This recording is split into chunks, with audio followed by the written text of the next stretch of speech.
Jinsi ya kudhibiti mchwa nyumbani. Tatizo linaloharibu nyumba kimya kimya. Je, unafahamu kuwa mchwa ni miongoni mwa wadudu hatari sana kwa nyumba yako?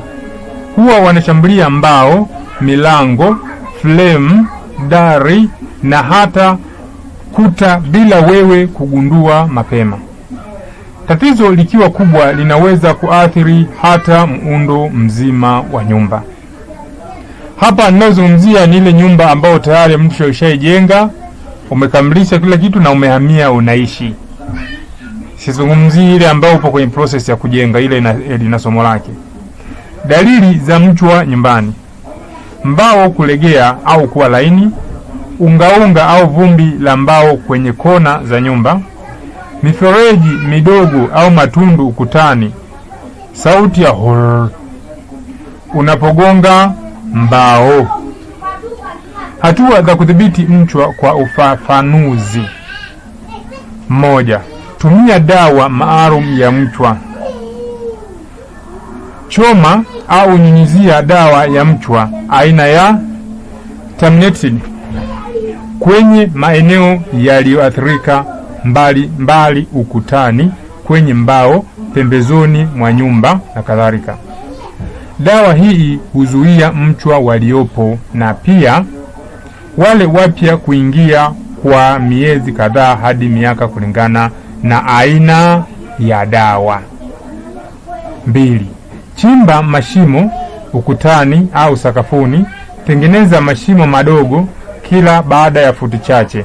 Mimina dawa terminated kisha yafunike. Njia hii husaidia dawa kufika kwenye koloni la mchwa lililofichwa ndani ya ardhi au ukutani. Ondoa mbao zilizooza sana. Kama kuna mbao zimeoza au kuharibika sana, zinapaswa kuondolewa kabisa. Hakikisha mbao mpya zinazowekwa zimefungwa baada ya nyumba kutibiwa.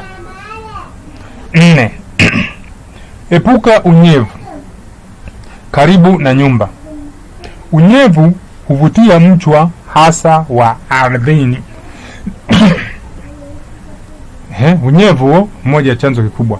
Hakikisha mabomba ya maji yamefungwa vizuri. Maji ya mvua hayaachwi madimbwi pembeni mwa nyumba. Hakuna miti au matawi yanayogusa ukuta wa nyumba. Waite wataalamu. Hii ya 5 sasa. Waite wataalamu wa pest control kama tatizo ni kubwa. Waite kwa ajili ya suluhisho zaidi. Ikiwa mchwa wameshaenea sana au suluhisho la kawaida halifanyi kazi, wasiliana na wataalamu wa pest control kwa huduma ya kitaalamu zaidi ya kuangamiza mchwa kutoka kwenye chanzo chao, kwa sababu kuna baadhi ya nyumba nyingine zinakuwa zimejengwa kwenye vichuguu kwenye nyumba ya mchwa. Kwa wale huwa ni kazi sana mpaka wataalamu wenyewe waje ndio wataweza kutokomeza hilo. Kumbuka, kudhibiti mchwa si kazi ya siku moja, ni mchakato unaohitaji uvumilivu, usafi wa mazingira na matumizi sahihi ya dawa. Kama ukifanya haya kwa usahihi, unaweza kudhibiti zaidi ya 95% ya tatizo la mchwa bila hasara kubwa. Kwa hiyo hilo ndio somo nililoamua kukuletea leo.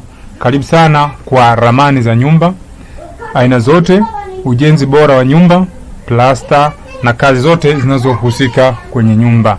Usisahau kuacha maoni yako. Asante sana kwa kunisikiliza. Shukrani.